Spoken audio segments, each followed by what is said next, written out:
Hey folks, PegTech here, and I thought I'd do another Aquashopper video. I'm a very active consumer when it comes to aquarium products and a few board games here and there. And I've got a great mixture of stuff for you today.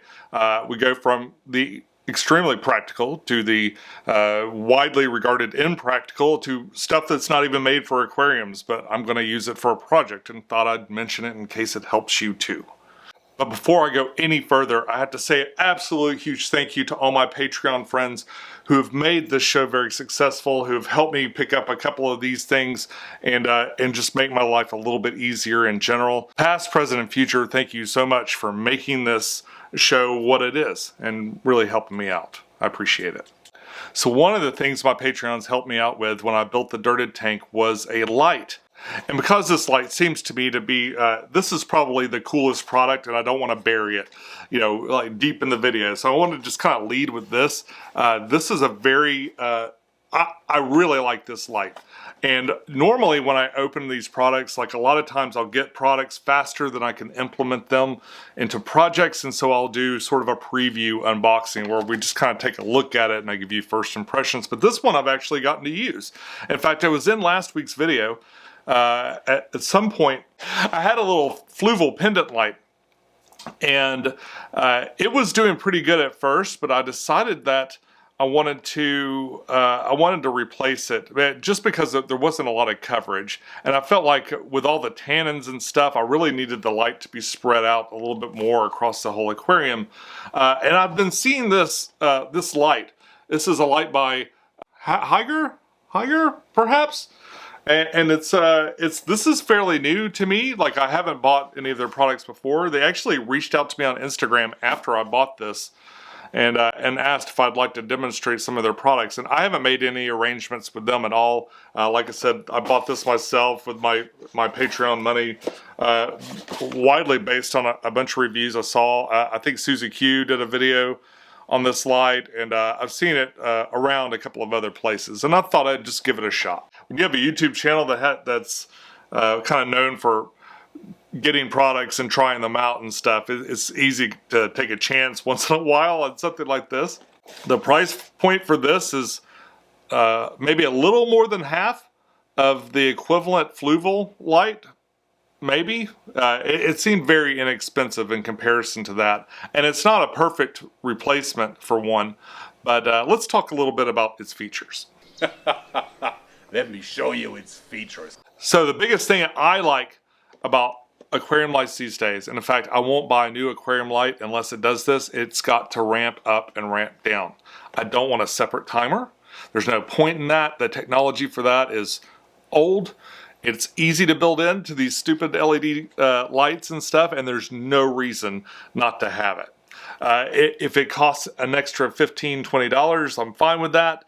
If you're going to integrate it into an app and make it really, really granular and stuff, that's kind of the route that Fluval took with their lights.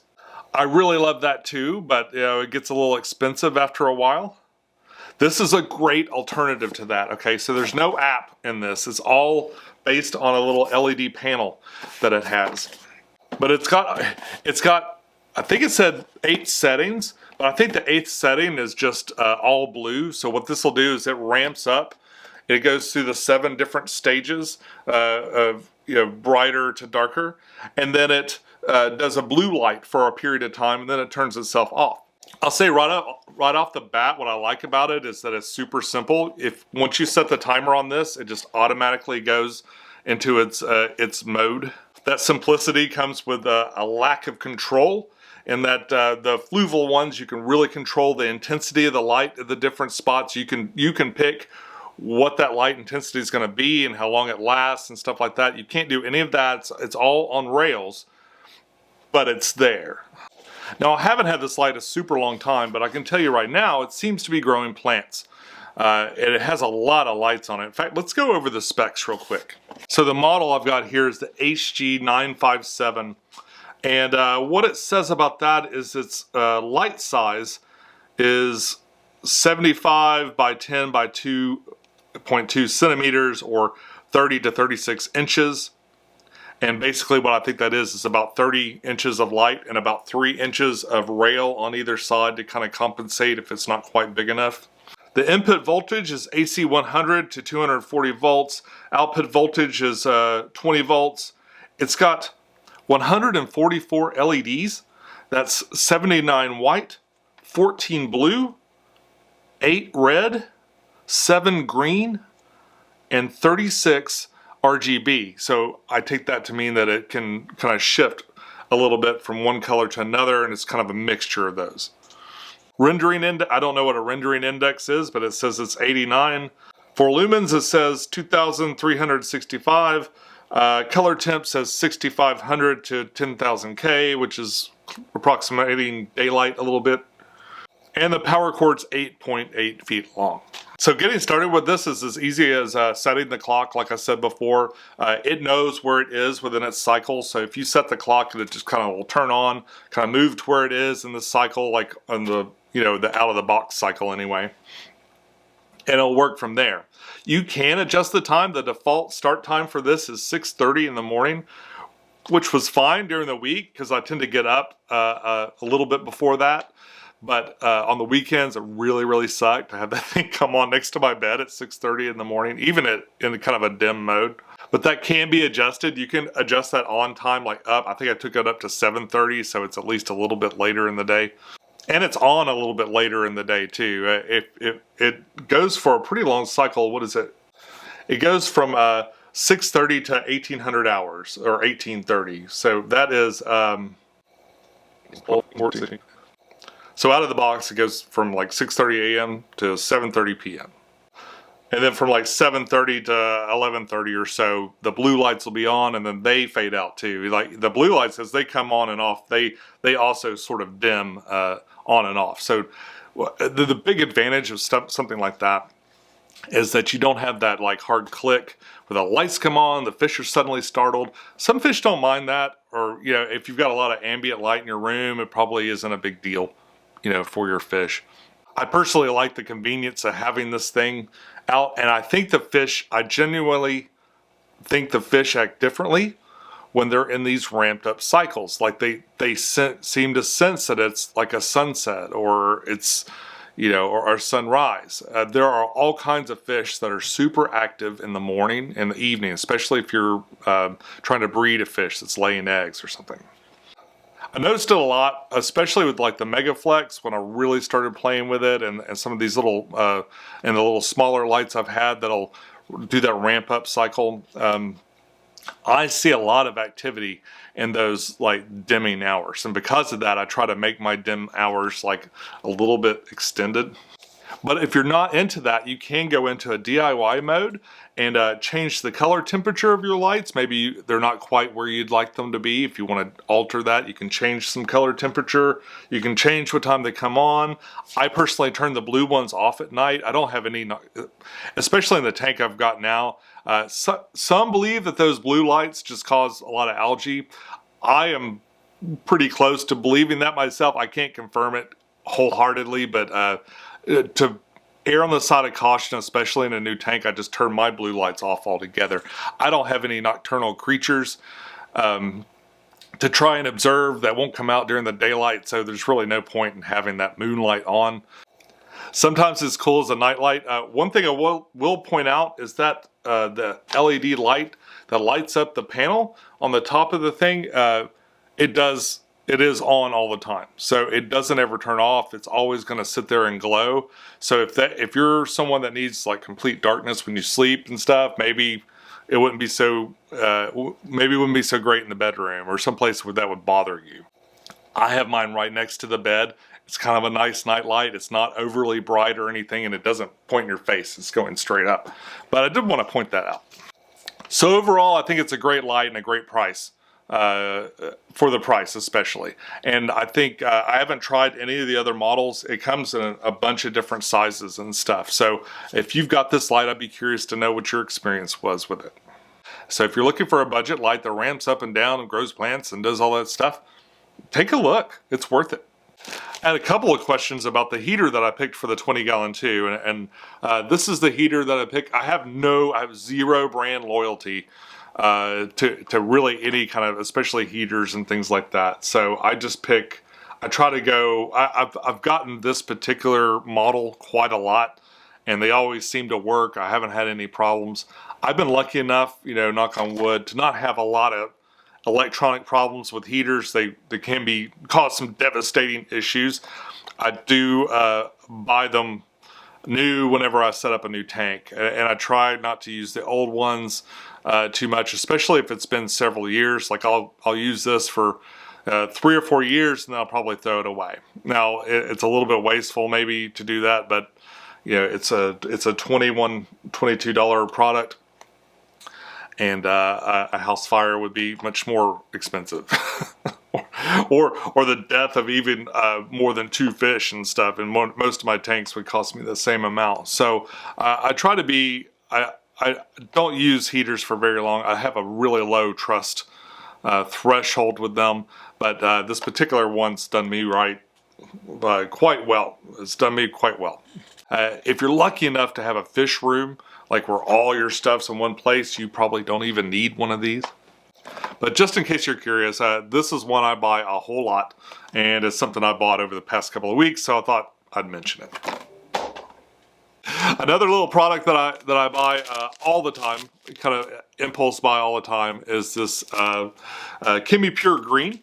Especially these little nano bags and stuff. These are perfect to fit in little hang on and back filters, or little filters in the back and stuff. I've been buying these to put in to kind of help me with the tannins, and I think they're working pretty good. I've used them before.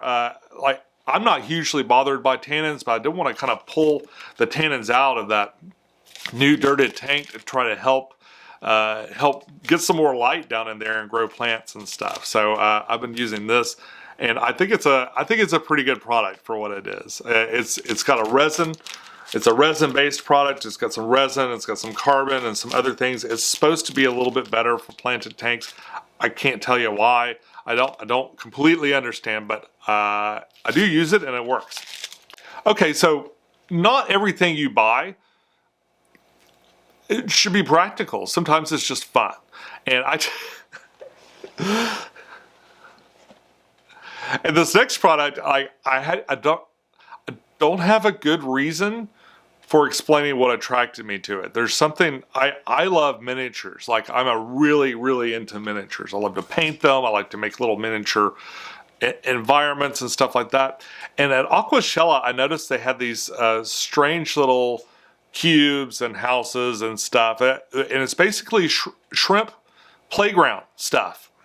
So I went and got some. Here's an empty package. It's Aqua Vitro is selling these, and they're made out of like a porous material. It almost feels like a clay or something like that.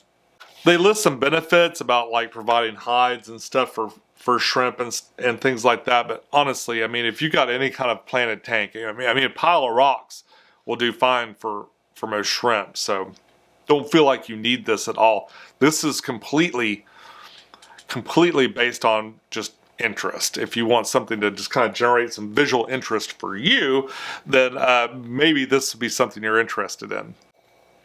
These are a little bit more expensive than I would like them to be. I think that they should be a bit cheaper, but I can say that the material they're made out of isn't like cheap plastic stuff. It's actually, it actually feels kind of substantial. It's got a gritty texture to it, and it's like, I think it's fired clay is what I think it's made out of. It doesn't actually say, I don't think it says on the back of this what it's actually made for. But I think that they're really interesting. And since I had a shrimp tank going, I thought it would be really fun to kind of make a little shrimp playground in the front here. I think because it's an Aqua Vitro product, I think they don't sell online. If I remember correctly, maybe you have to get it from a store. And that's not so bad. Go to the local fish store and get your shrimp some playground equipment. They might like it. They won't care. Honestly, they don't care at all. Put a plant in there if you want to do something useful. If you want to do something that you enjoy, that brings you delight, that helps you to follow your bliss, maybe include some playgrounds for your shrimp. It's funny, as much as I make natural aquariums, I take a lot of crap too, because I love to include whimsical whimsical little, you know, ornaments and stuff, just because I think I don't know, it kind of helps tell a story inside your aquarium. Whether it's a lost city or your little tiki man or a hand coming up out of the sand. Granted, that one was probably me reaching the most. But I found these little aqua vitro things to be kind of just really different. Just a really different kind of thing to put in your aquarium that you don't see a lot. Like, you know, you see these guys, you see the fake plants are probably the worst thing to put in your aquarium. And things like this are very avant-garde and different. So I guess that's what attracted me to them.